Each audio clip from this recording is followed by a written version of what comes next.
Why a new album now? Well, several reasons. One is that it's about time for a new studio album. The last studio album we had was, as far as I can see, and I think that was about 5 or 6 years ago, and it really felt time for a really enjoyable experience of seeing what the band could do. We can go to the river, watch the sun go down, catch a little music and fly. This is one of the things we're often asked, why aren't Chris and Hugh in the band?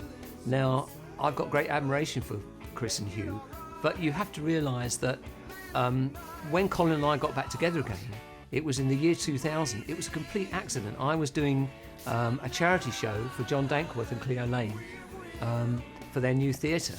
I had to raise money for it. Colin was in the audience, and on the spur of the moment, he got up and sang She's Not There in Time this Season. We had such a ball playing together. It suddenly felt as if we'd been playing together 2 weeks ago and not whatever it had been, 30-something years. And Colin said, why don't we do half a dozen gigs?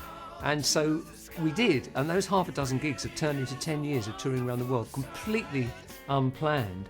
But during that time, the band that we formed around us has gradually grown into itself, and it's become more and more pleasurable.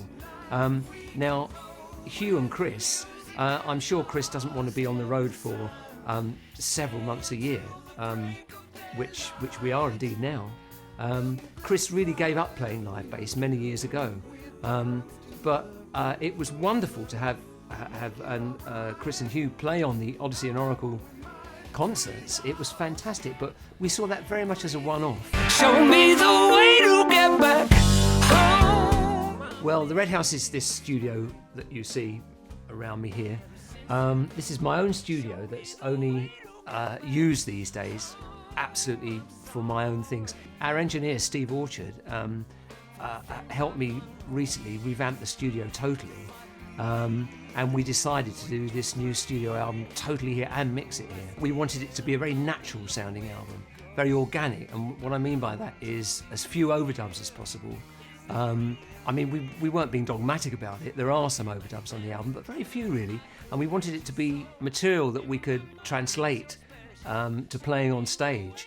Again, through the live experience that we've had, I think the band sounds so great on stage now that we wanted to capture some of that interaction between all the players. And it's been such a joy making this album. It's been a hugely enjoyable experience from start to finish. We've got the result here, and we're very excited by it.